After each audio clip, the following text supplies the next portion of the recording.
but good morning, good afternoon, and good evening, and welcome to the Never Stop Learning webinar series, a dynamic platform where we share best practices, drive revenue growth, and help organizations embrace more deals in the competitive world of software sales.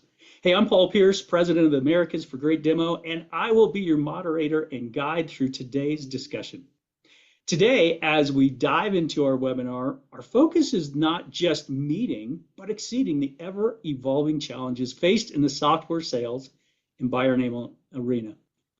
This series is designed specifically for you, the trailblazers in software sales, the frontliners interfacing with clients, and the dedicated professionals striving to make every customer interaction count. So today, joining us is my friend Julie Hansen, a leading expert in virtual sales, communication, and of course the acclaimed author of Look Me in the Eye, named one of the top sales books in 2021. Her expertise in enhancing virtual executive presence and engagement is unmatched, and we're incredibly fortunate to have her share her knowledge with us today. So Julie, thank you so much for joining the show today. I'd love to have you introduce yourself more and share this Sure with everybody. Absolutely. So happy to be here and with my good friend Paul. So just a little background in case you don't know of who I am, which is fair. I actually started as a salesperson. I've been a salesperson my entire life, and I also worked as a professional actor. Of course, before you're a professional actor, you're an amateur actor. So I spent many years as an amateur actor in Denver. And when you start out as an amateur, you're typically doing live theater, which was very much like live sales, in-person sales, because you can see your audience, you can feed off their energy. It's great. Use your whole body and your whole presence. And then I moved to New York, and I suddenly had an opportunity to do some film and television auditioning. And I went into my first audition for a little show you guys might recognize. Can you make that noise, Paul? Ta-da! There you go. Thank you. And I thought, gee, how hard can it be to get on Law and Order? There's a million bazillion episodes, right? But I went in that audition, and they said, action. And I looked at the camera, and then I looked at the other actor, and I looked at the camera, and then I looked at the script, and I didn't know what to do with my hands, and I was very wooden, and I forgot my lines. Needless to say, I did not get that part. And I didn't get any parts in film or television for several months, I'm embarrassed to say, because I did not ask the right questions. So I finally talked to an actor friend and said, what is the deal of breaking into film and television? It's a whole scam, isn't it? And she said, have you taken some on-camera training? I said, oh, no, I have not. So I did that, and very shortly I started booking, some professional jobs and some commercials and little parts in shows. Some you may be familiar with. Sex and the City, the original, not the whatever version we're in now, which is, I'm not following along. But that's not me, of course. There I am, season 3, Miranda Mother's Funeral, if you're a fan. Anyway, it was a lot of fun, and it helped me go from that amateur status to a professional status. And it also made me realize that it's a new medium. And when you have a new medium, it requires new skill sets. It has different laws. It has different perceptions. Your audience sees you differently and experiences you differently. And so when the pandemic struck, and I saw all these salespeople doing the same thing I did when I went from stage to camera, I thought, why are we not helping these people? This is, there is a system, there are techniques to help you make that transition. And so I wrote the book, Look Me in the Eye, and I started developing, my workshops and training around that. And now I have virtual assessments and on-demand courses and coaching. And to really help people go from that, amateur virtual selling status to professional, because right now we've been sort of stuck at that amateur level. Julie, if I can interject, it sounds Yeah. like you're going to take people like Will Ferrell and Talladega Nights who have no idea what to do on I camera, don't know what to do with and my then hands. turn And them into yeah, like all-star actors for sales. That's well, amazing. that is the goal. And there are all those little nuances that you probably just have, have been frustrating. You're not sure what to do. Am I doing the right thing? Am I not doing? Could I come across better?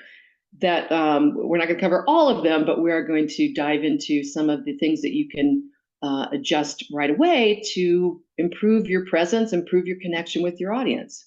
Yeah. I wonder if we Um, should give everyone a quick warning, which is after today's session, you're going to learn some really cool things, like the 17-second rule. But here's the thing, the warning I would give everyone, Julie, is you may never watch TV the same way again.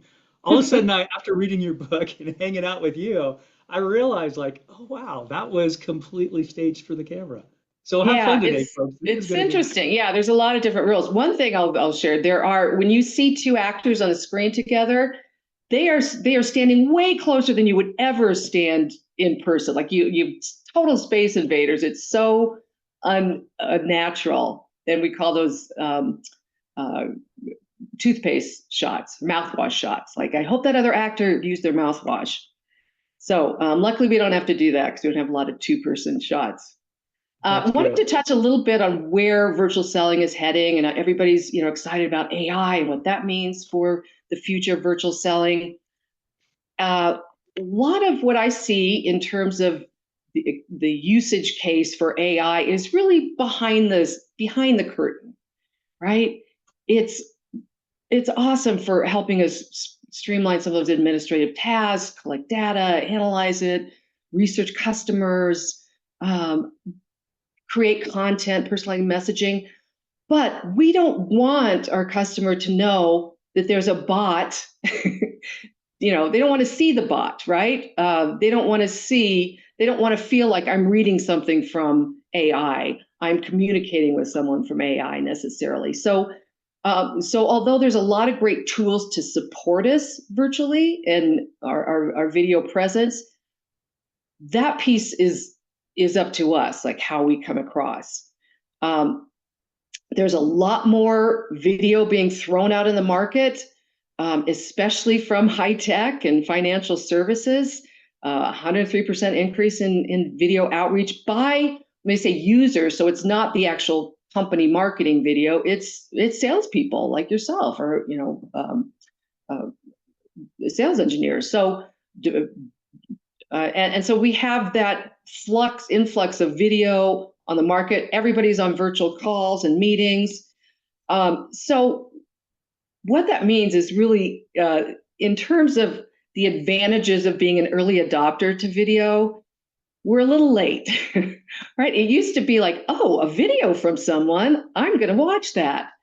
Now, people have a much more discerning judgment as to whether they're going to spend their time with something. They are more discerning about, they're on tons of virtual meetings. If you don't show up at a certain level, you compare very poorly to the person that comes after you. And so again, we're at this point where we're going into, this is the majority. This is not the advantage stage necessarily. And there's also some new competition. So I want to introduce you to AI Julie here. I'll just give you a little glimpse.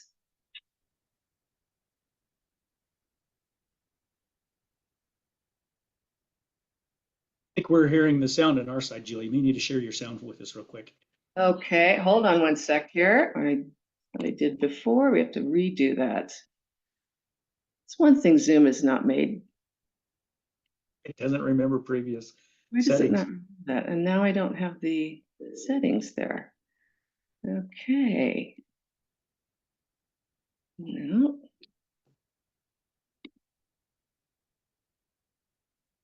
Hmm. Yeah, I'm seeing it as an option on my side. Yeah. Can you unshare and then reshare? Yeah, let me try that.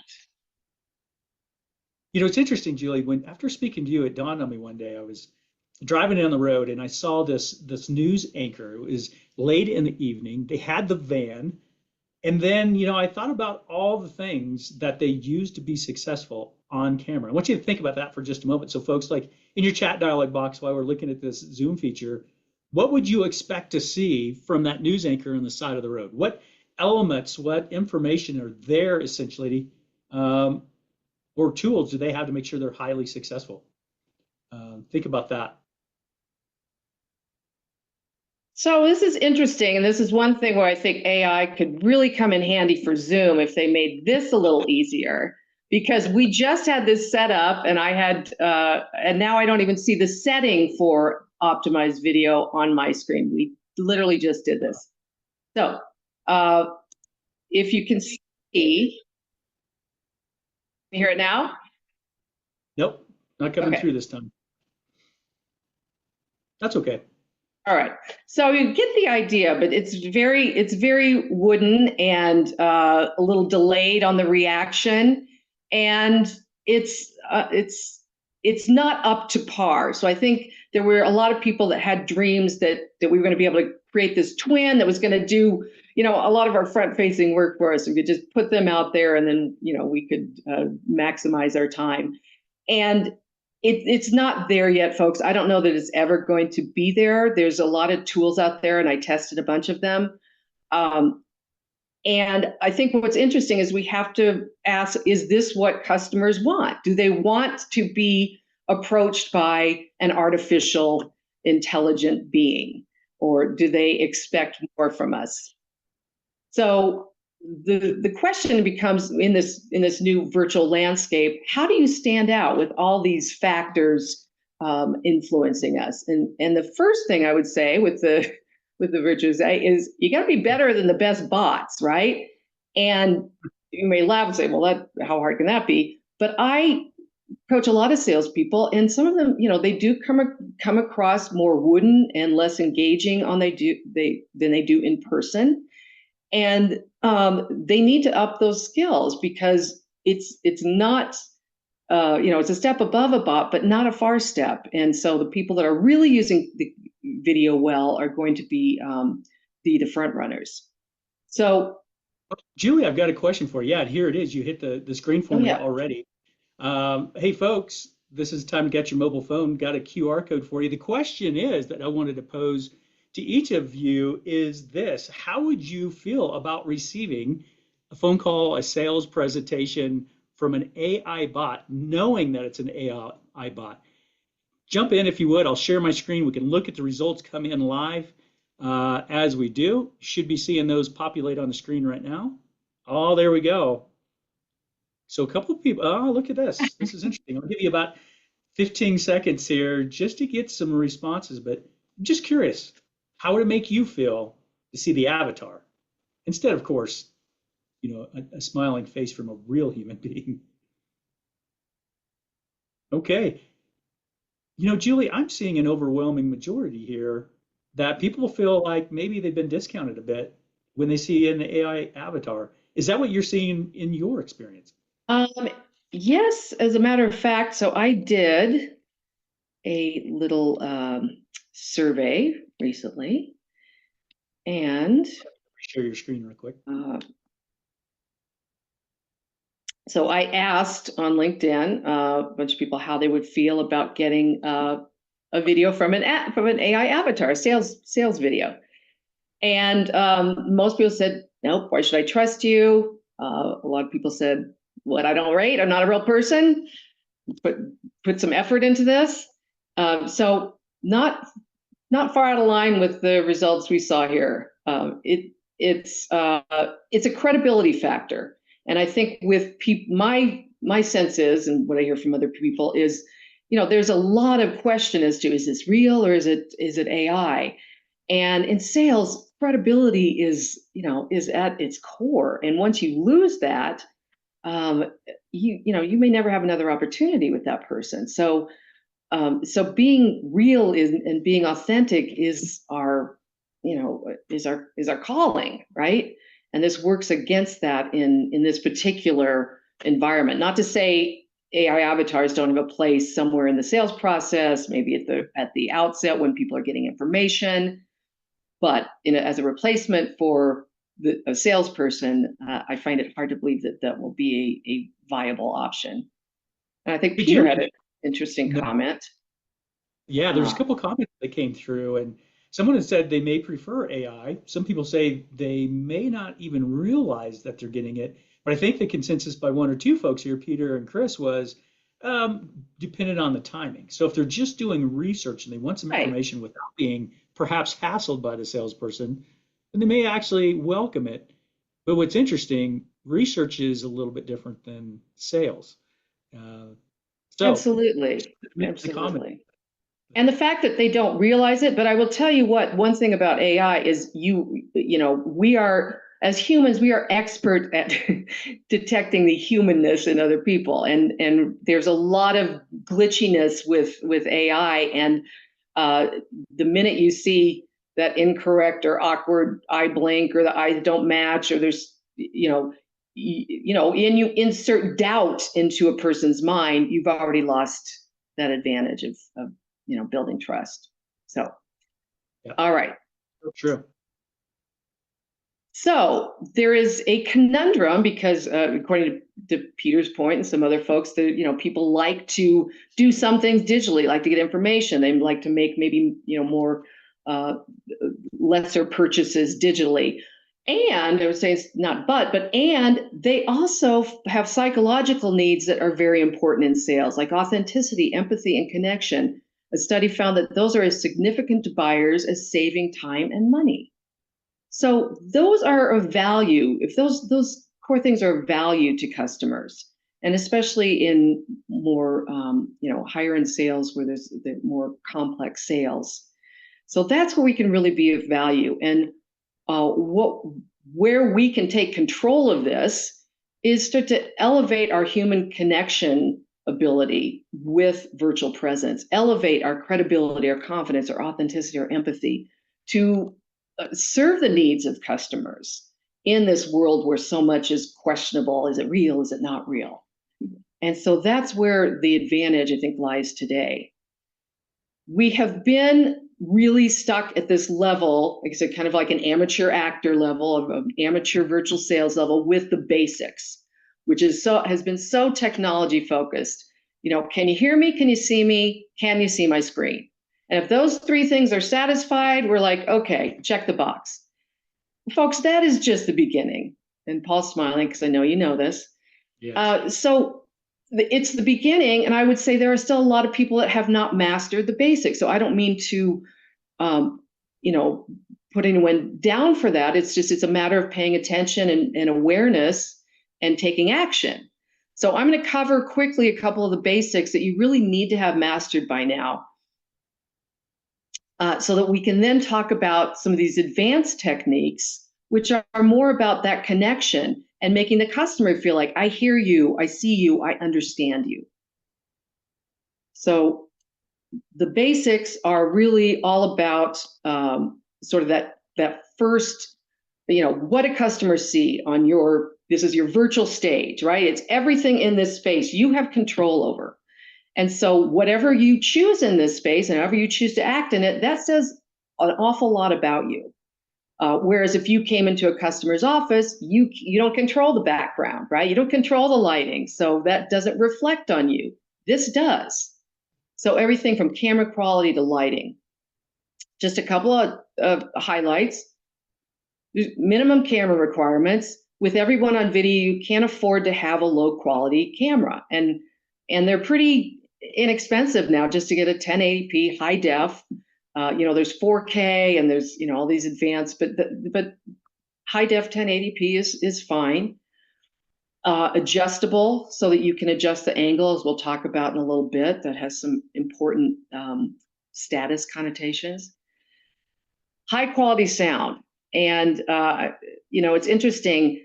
Studies show that people will tolerate poor quality video more than they will poor quality sound. If you are struggling to hear something, think about it. You're just like, no, this is too hard, right? So make sure that you have a good microphone. And just because you think it's good, that's not the test, right? Record yourself, ask someone else. USB microphones are often a better approach. I like low profile headsets if you have to use one. It creates a more in-person experience than the big, hi, welcome to Avis kind of, experience.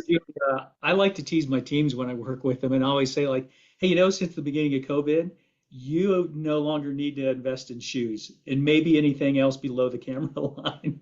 You can or your You sneakers save door. some money there, save And time. you get to take that entire budget now and put it to some real tech so that you look amazing on camera, like that news anchor I was alluding to earlier. So just a joke I always like to make with folks. Hey, stop buying shoes, start buying cameras and mics and a little bit of Right, lighting. right, right. Well, Peter says that he was told he had a huge sound improvement when he changed from an old headset to AirPods. Yeah. So ask people. We just kind of run on assumption because if it sounds fine to us, looks fine to us, and we're not the measure of how the other people see us. Uh, have a professional, you know, clutter-free background. It says a lot about you, what you choose in your background.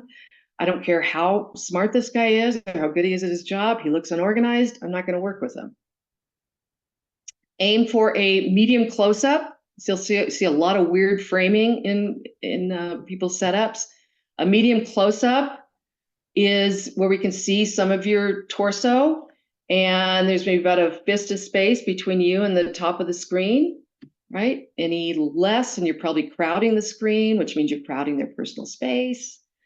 And any farther away, and you tend to be harder to see. I'm chuckling at some of the comments that are coming in, but someone did ask a question. Richard Fulton had asked USB over XLR. So he must be asking a question about mics again. Oh, the XLR in the microphone, USB over XLR, Mm-hmm. or is that a I believe camera? USB camera over, I think, XLS. I don't know. I don't know the answer to that. If anyone else does, feel free to chime in. But typically, USB microphones like the Blue Yeti and Jabra do a pretty good job. They do a better job than the in-screen ones for sure. Sure, I think anything's going to be better than what you have Than your built in. laptop. And maybe some of the new laptops I think are adding those features, but if you've got something that's a couple years old, probably not. Good front-facing lighting, right? The purpose of being on camera so we can see you, and yet that seems to be news to many people. We see a lot of people in the witness protection program. And then you probably hear this advice a lot: look at the camera. And oftentimes, we hear that it's like, okay, and we mean to, and then we don't. When do we look at the camera? How long do we look at the camera? What's the, how do I do share screens and software and look at the camera? So I'm curious about that myself, Julie. I'll be honest, a lot of times I know I'm supposed to stare at the screen, but if I was having a conversation with you and we were sitting at a dinner table, I would want to make eye contact with you. At some point, it would get a little creepy if I never looked away. of But on course, camera, I don't know how long I'm supposed to look at folks in the right. eye when it's sincere and legitimate. I'm anxious to hear what you have to say about that. Yeah, so we'll talk about some strategic use of eye contact because you're right. It needs to feel natural for the other person. It may not feel natural for you at first, but it needs to feel natural to them. So these are sort of the basics, and you may be thinking, well, maybe this is as good as it gets. And I'm here to say there is so much more. When you see what is possible, you will realize that. And maybe you've seen people that just really shine on camera. You think, gosh, how do they? They were really inspiring. They really drew me in. What was the difference? So I want to ask you a question, and just if you type into chat, do you believe you are as credible, confident, authentic, and engaging on video as you are when you're in person? You think you're the same credible, confident, authentic, engaging person when you get in front of a camera? Peter says, nope. What do you guys think? I try. You hope so. That's right. Hope so. Not as much on camera. Pretty close. A few years of practice. Hard to achieve. It is hard to achieve. All right. So most people either not sure or don't think so or hope so, right? Hope so. Let me ask you a question this way. Do you think you are perceived by others as credible, confident, authentic, and engaging on video as you are in person? Do you think others are seeing you at your best, in other words, on video? Doubtful. Yes. Okay. Depends on the day. The hair. What are we talking about? Hopefully, again, hopefully, yes. Hope is not a strategy, is it? First, I uh, love the fact that I can touch up my appearance on camera. no, yeah. And if Some, it was just about appearance, that would be pretty simple, right? That'd be a one-time fix. So the fact is, we don't know. Most people, you may be saying yes, but do you really know how others see you? Have you asked? Have you been assessed? And perception is reality on camera. It's not what we think, it's what others think, and that's their experience. And so we can't afford in sales to be in the dark about how buyers see us on camera, on their screens.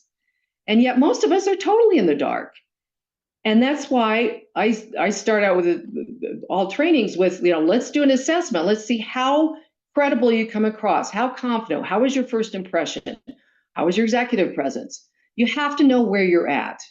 And then you have to know why that's not, as high as you'd like and what to do about it. And so what I found is for most people, there is a huge opportunity to get beyond the basics. This is a case study I did with a Fortune 500 company, and assessed them at the beginning, went through the coaching and training, assessed them at the end, and they were able to improve an average of 65% in their engagement, their ability to engage audiences virtually, their credibility, their confidence, their first impressions, even that virtual stage, improving that by as much as 56%. So there is a huge difference between the basics and where you can go with your virtual presence. And so what I want to do is dive into some of those advanced techniques that can take you to that place of really connecting with your audience and not just, having them be able to see and hear you okay. And this is really all falls into this category of what I call virtual executive presence. And you may think, well, I'm not a CEO or I'm not a member of the C-suite, but really all that is that ability to influence with those qualities of executive presence, which are also the same qualities we need to build a relationship: confidence, credibility, authenticity, empathy, interest in the other person. And to do that in a virtual environment, which is very different than in a traditional in-person environment. So people decide these things very, very quickly about us if we're confident, trustworthy, likable, worthy of attention. 7 to 10 seconds. There's a number of studies on that. So how do they define that? It can't be from everything, all the words you say, because you can't say enough in 7 seconds to really change someone's opinion of you, unless it's really horrible or really, really, I'm going to give you $100,000 at the end of this conversation or something. So we have to know, what does our first impression say to our audience? That's critical, because first impressions are often last impressions. And yes, you can overcome a poor first impression, but that just makes your job harder, right? And in a virtual environment, what people see is very much like the tip of the iceberg. It's like if you just saw, if you didn't see the whole iceberg, you wouldn't know that maybe it's an iceberg. You think it's just a nice little patch of ice out there, right? But you take away 80% of the iceberg, you take away 80% of our body language, our in-person energy, and all we're looking at is, what does this 20% say? And if you don't know what that 20% says to your audience, again, you are in the dark and you are at a disadvantage. So we want to look at how we can make that, maximize this 20% that we can control. A lot of things in sales we can't control. This is in our control. I like to look at, improving the virtual experiences. How can we create as close to an in-person experience as possible? So we talked about some basics on the virtual staging.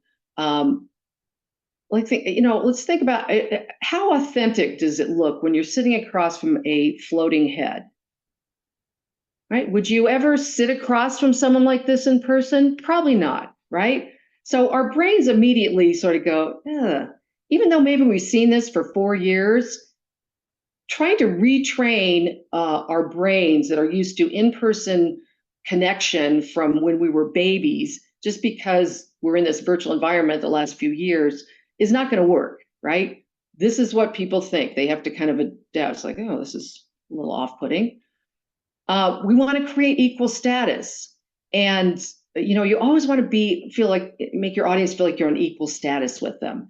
And that camera angle, if you're looking down, it indicates superiority. You don't want to make them feel like you feel inferior. That works against your confidence. So managing that is important. And then think about, how do you convey confidence and credibility on camera? Does anybody have any thoughts want to put in chat? How do you think you convey that quickly?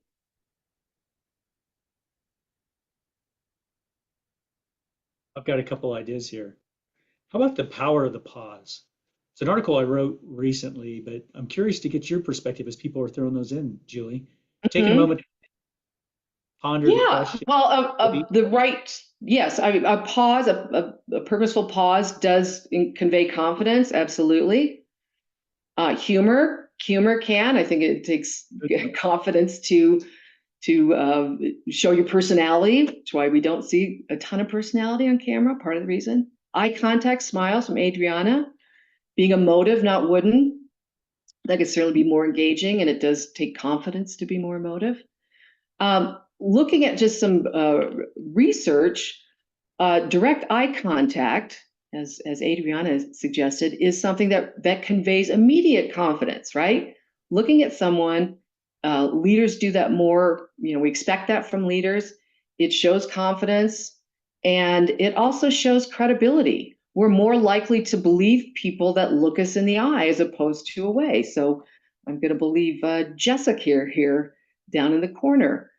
Those are ingrained in our brains since we were kids. If you ever had anybody have kids and you ask them, who ate the last cookie? Do they say, not me, and look you in the eye? I don't think so. It's not me, right? So that is behavior that we understand. So I'll ask you guys to type in, how much eye contact do you think you're making in a virtual meeting?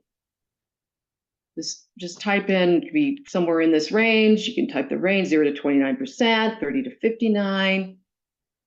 Michael says 80% plus, good for you. Dennis, 30 to 59. Charles, 0 to 29. 80-ish. Okay. Have you measured that? I think sometimes our perception of that is higher than what is actually happening. But let me give you a little example from that case study, what people were making in terms of eye contact at this outstart. And these are Fortune 500 sellers. They're not new. They've been around for a while on virtual selling for several years. Before we worked together, they're making an average of about 30% eye contact 30% of the time. 30%. They thought they were making higher, as I think most people do. And they also were able to increase that to 72% afterwards, with understanding the strategic use, the tactical use of how to share slides and software and to maintain an eye contact with your audience, the techniques behind that. So just want to give you a glimpse of what is actually possible, because I think a lot of us think, oh, it's too hard. I can't do it. I can't do both. And we have limitations we've set for ourselves that aren't factual. And the reason this is important is because relationship experts say making eye contact about 2/3 of the time is really like a prerequisite for building a relationship. Now, I know you can build a relationship without eye contact. Sure, we've all done it, but it takes longer. And I don't know anybody in sales who has, the luxury of all the time in the world. So if you want to quickly build a relationship, that's where we start. So, quick, Jill, if I can interject, there was a question. I don't want to get too far past it. yeah. William had asked, is there a specific angle that your camera should be at, below eye level, slightly above eye level? What do you recommend? for camera? It should be, yeah, it should be at eye level. And it depends on where that lens is, because some cameras, you think it's eye level because it's at your eye level. The quick test is to look at your camera, take a screenshot of you looking at your camera, and then look at your screenshot. Does it look like you're looking at yourself? Because there's a lot of them that are just, the lens is not quite where you think it is.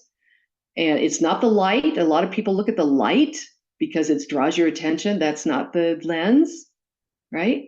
So it varies by camera. I'll share something I think that you'd shared with me in a private coaching session years ago, probably, or not too long ago, but you said, Paul, you're trying to replicate yourself at the boardroom, right? You're sitting across the table as an equal and you're looking someone in the eye. And I always think of that.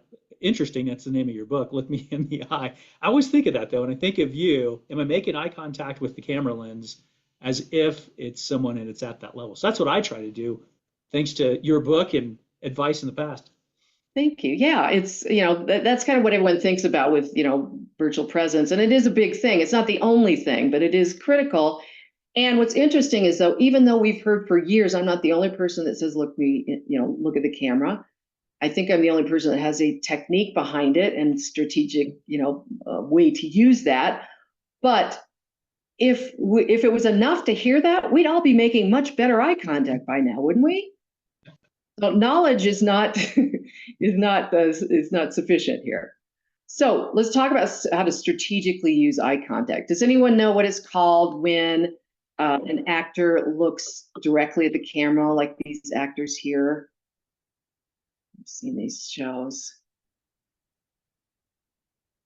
I guess if you do, put it in your chat dialog box. I'm curious. I think Charles and Peter, breaking the fourth wall break. Yep, breaking the fourth wall. And so that is what they are doing. They are looking, most of the time, actors just go about their business and the camera just follows the action, right? And when they break that fourth wall and look directly at the camera, I don't know about you, but it feels to me like they are in the room with me, right? It's like, whoa, that is the power of strategic eye contact. And, we just dismiss it like, oh, it's a big deal. It's a big deal. And we can leverage that power in ways during our sales conversations that can really, impact our buyers. So there's a couple points where I say you should absolutely positively look at the camera. And that is, for instance, when you are delivering a key point, it's going to land a lot harder if I say, this is going to save you 6 hours a week every time you run this, as opposed to, this is going to save you 6 hours every week. Right? It's like, is she sure about that? Because it makes me look less, certain. It doesn't look like I'm talking to you. Also, when you're asking a question, are you going to be more compelled to answer this if I say, so how much when do you look at the camera? What key times? This is how most of us ask a question. Does it look like I'm talking to you? No, as opposed to, when do you think you need to look at the camera? And I'm going to hold my gaze there, because you're going to start to feel a little pressure, aren't you? Right? That is the beauty of the camera. Everybody feels like you're talking just to them. And we have not been leveraging this major advantage that we don't even have in person, right? There's so many ways we can use this. That blows my mind. I never thought about that before, Julie. I just want to repeat it. I mean, essentially, the camera allows us to build eye contact and a personal relationship with many people at the exact same time, something that you're unable to do when you're actually face to face. I always hear, the thought process is always like, how do you replicate what you're doing face to face? How do you try to bring that back to the camera? But what you just presented kind of blows my mind. It actually, for the first time, elevates and enhances what we're able to do when we're presenting, especially key facts, figures, and other things. Amazing. Right. Yeah, there are certain things like powers of the camera that we didn't have, where, that's like, those actors, when they're looking at the camera, there may be 1 million people watching and everybody feels the same way I do. Like, he's talking to me. So it's a very underused skill or ability. Also, when someone is listening, we want to look at the camera because oftentimes, we'll talk about active listening in a minute, but it makes people feel heard and seen, right? We're used to people looking at us when we speak. And so to disregard that as a salesperson is crazy, even though you think, well, surely they know I'm looking at the screen. No, nobody's making excuses for your virtual behavior, especially not customers. There are right now what I see a lot of these two typical types of eye contact. The first one being the screen starer, right? And I know he feels like he's listening to me, he's hearing me, but I don't know if he's reading an email or making a dinner reservation. Then there is the darter, right? And the darter, of course, is looking at a screen, looking at his camera, looking at the notes, looking at the Zoom pictures, and back and forth and back and forth. What do we associate with darting eyes? Creepy, suspicious, guilty, nothing positive, right? So we need to understand how to make those transitions between items and how and when to read body language. That's a whole chapter in my book, and we don't have time to go into all the tactics behind that, but just high level, I'll share with you some different ways to read body language. First of all, making sure you set up your camera and your images for access, so we can make it easy. Put them under the camera. Make sure if you have a bunch of people on a call, you have more than 4 people, you're not going to be able to read everybody's body language. To attempt to do that is a waste of time, and it's going to make you look just nervous and distracted and not present. And I'll say this about reading body language. I also have a chapter on interpreting body language in virtual meetings, because it doesn't always mean the same thing, right? Most people sit there with a blank face, and you're going to freak out. You're going to be like, oh, they don't like this.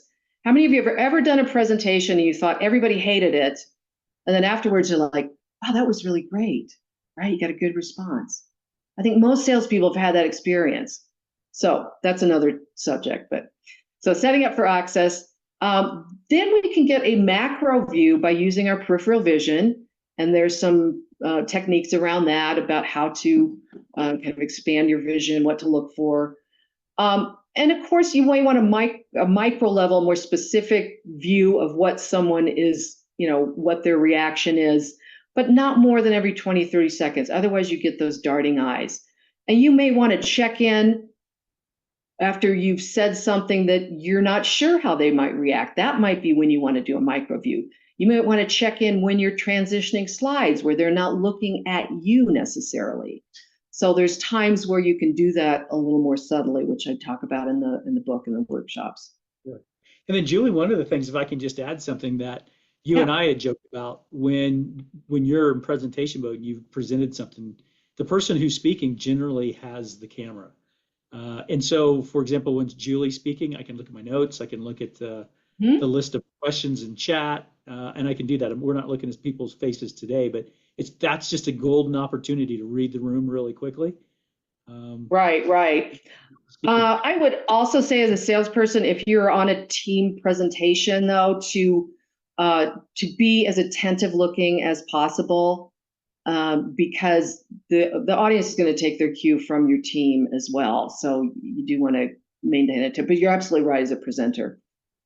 How do you convey authenticity and transparency on camera? Those things kind of seem to not fit with this artificial environment, but there are ways that we can improve that.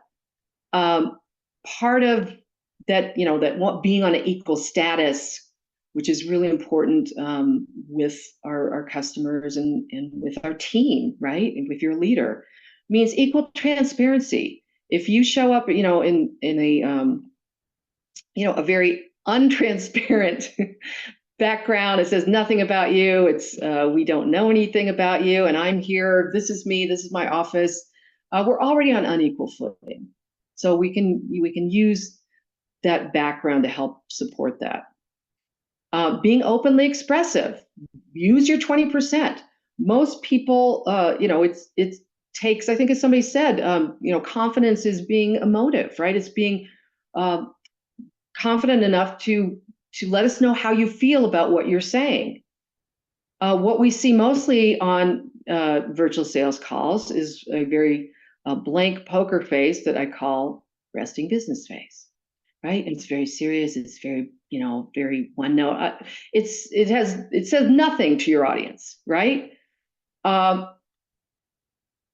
If your face has nothing to say, why are you on video, right? That's why we're here. Let us know. Your face should show how you feel about what you're saying. At the very least, it should be congruent with your words, right? We've all seen the newscasters. Maybe they're better at it now, but it used to be more on that disaster at 9, right? And the same thing, like that's incongruent, right? When she's smiling and saying that. It's also incongruent if you say, "Yeah, that's really interesting, Paul." And it looks about as interesting as, nothing. So your face, your emotion, your tone should indicate whether it's good news or bad news. If you have the same expression, which I see a lot of, this can save you $250,000. It's the same expression as if you ask me to pass the salt, that's not using I'm not using the camera well, okay? So I should be able to tell just if I turn the sound off, if it's good news or bad news by your face. And so should your customer. Let's talk about active listening real quick. We talked a little bit about listening, but there is, little evidence of listening in virtual meetings because people are looking down. And again, it's much like being dissed in person. It's just we don't know what they're doing. And in addition to that, those small vocal cues that you get in person, like when you're listening to someone, those get lost on video. So what we need to do is we need to make sure that we're replacing those virtual listening cues, or we're enhancing those by, again, looking at the camera when the other person is speaking, making sure our body is, and our face is actually taking in what they're saying and not just a blank. Are they sharing good news? Are they sharing bad news? Is it interesting? Is it not? Is it concerning? Not that you ever want to mimic and get into a lot of over exaggerated responses, but you want to be able to be open enough and warmed up enough that your expressive muscles are working. And of course, you can summarize what you heard, which I know is a big component of the great demo methodology. Lastly, it talks about how you encourage engagement on a camera. I hear a lot about this when I work with sellers, when I say, what is the biggest challenge for you? And they say, oh, customers are so passive, they don't pay attention, right? It's so hard to maintain attention. And it's true, people are less attentive. There's various studies on this, but this recent one said, almost 30% of B2 buyers are multitasking during a video call. That's unfortunate. I like to say what we can control is our engagement opportunities that we provide and our level of engaging them. If there's going to be people that multitask, right? People are more passive on video, and I know it's annoying, but it's a fact. It's our, we come to a screen. We've been trained to sit in front of a screen for entertainment, to receive information for our entire lives. It's just recently been a two-way process. So most people are going to be very passive, especially if they're expecting a demo or presentation. So we have to break them of that notion, and we have to do things differently than we do in person. One way that passivity really strikes fear in sellers is when we ask a question. Anybody ask a question, and what do you get? Well, in person, you might get this, right? You might get, oh, you got a lot of answers, or you can tell from their face they're thinking. What do you get in person, Paul? Absolute silence. A whole lot of nothing. Nobody even wants to look at you because they don't want to be called on, right? And it drives us crazy. So what do most people do? They go in and they answer their own question, right? Because they can't stand the silence. We have not cultivated an ability to sit through that silence, which is part of the process to get them to answer. Confident, or they panic, they rush and they keep going. So they don't ask questions, or they just rush through because they're so afraid of that silence. And that's not a confident presenter. That's not a confident leader. What we want to do is we talked about this initially, Paul, you brought it up, embrace that, what I call the purposeful pause. I think as a presenter, and I know because I've felt this myself, I had to work through this on my own, that you feel like everybody wants, if you pause and you're silent, especially if you throw a question out there, that everyone is looking at you to fill that space. And you feel such pressure, right? I want to walk you through what actually happens when you ask a question. As Paul said, I came up with this 17-second rule. And so, Paul, what's a question you would ask the audience, just in general? Like this is a group of salespeople. What would you ask us about our sales goals, or throw out a question? Yeah, well, Julie, I'd like to learn more about some of the Don't goals. now pose it to the rest of the group, okay? Just pose it to everybody. But I'm gonna walk through the answer. There you go. Hey, ladies and gentlemen, I'm curious, what are some of the areas or the primary area you struggle with the most in your current job today? Of course, in Great Demo, we call it the CBI, but I'm curious, what's the number one thing you struggle with in your career today? Okay, so let me give you the timeline here. What's going through my head, see if it's going through yours. First of all, I didn't know he was going to ask. We didn't know he was going to ask a question. I wasn't thinking about what the biggest challenges. So I'm going to think, what do I think of that? That's going to take a couple seconds. Biggest challenges. Okay, I got a couple. I got time management. I got to get these workshops done before the next workshop starts.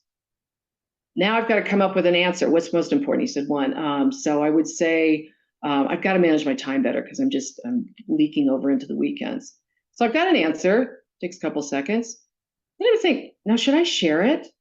Because is that going to make? I'm here with a bunch of other peers. Do I want them to know that I'm behind on my workshop load, or do I want to? Or maybe you're in sales and you think my manager's on the call. Do I want them to know I'm struggling with this? Maybe not.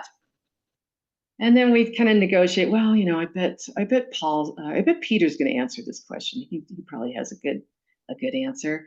Silence continues. It's building. The pressure goes, and I finally say, "Okay," and I have to unmute myself and answer the question. Now, that could take as long as 17 seconds. I'm not suggesting you wait 17 seconds every time you answer a question, but if you don't allow that process to take place, you are not going to get an answer, and you're going to be forever answering your own questions.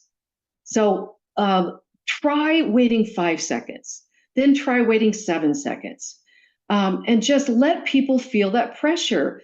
They have something going through their head, so don't negate that. If you're doing yourself and them a disservice. Julie, I have to tell you, this is one of my favorite things that you have taught me over the years.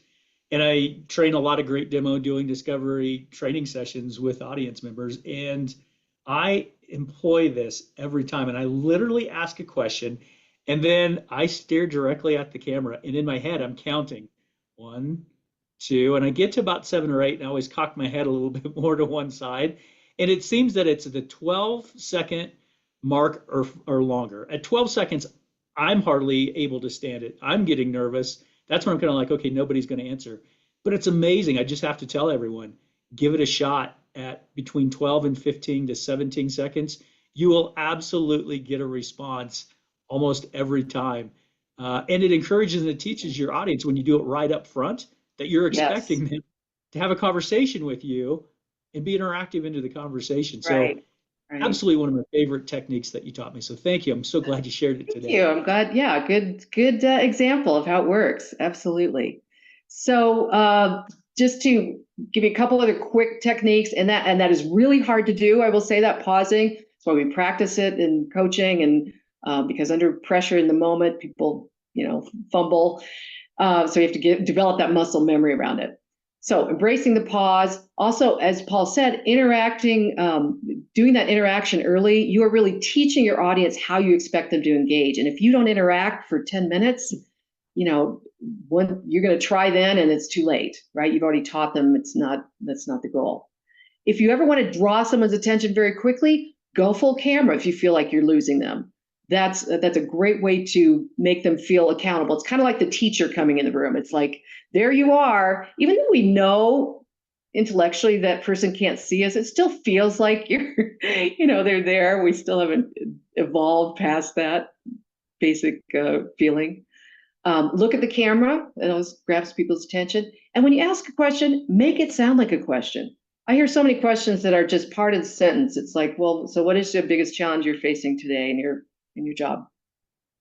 It's like, is that make it really, pause before you say it. And then, so tell me, and Paul, you did a great job of this. Like, so what is the biggest challenge you're facing today in your job? It's got to sound like you have to really sell that it's a question. Otherwise, if there's any doubt, they're not going to answer it. Some of the unique virtual challenges, people are off camera. It's very difficult. I know it strikes fear in most people. I just want to quickly say, a lot of executives especially have their cameras off. It's a reality. And we can complain about it, but ultimately we have to have a way to deal with it. The reason it's so painful is we're used to this communication loop where we send a message, the other person interprets it, and then they send us back a message. And that can be, we say something, they smile. That gives us feedback. Then we can build on that, right? But we're not getting this feedback. And so that is where we get this panic. People speed up. They're constantly checking in. Does that make sense? Does that make sense? Which does not build confidence in you. And we get these endless monologues. So I want to leave you with this just little point about this talking to someone off camera, or even in a virtual meeting where you have everyone in silence. It is not a monologue. It is still a dialogue. It's just the other person's part is silent. Because what happens is, whatever I say, you are saying something in your head.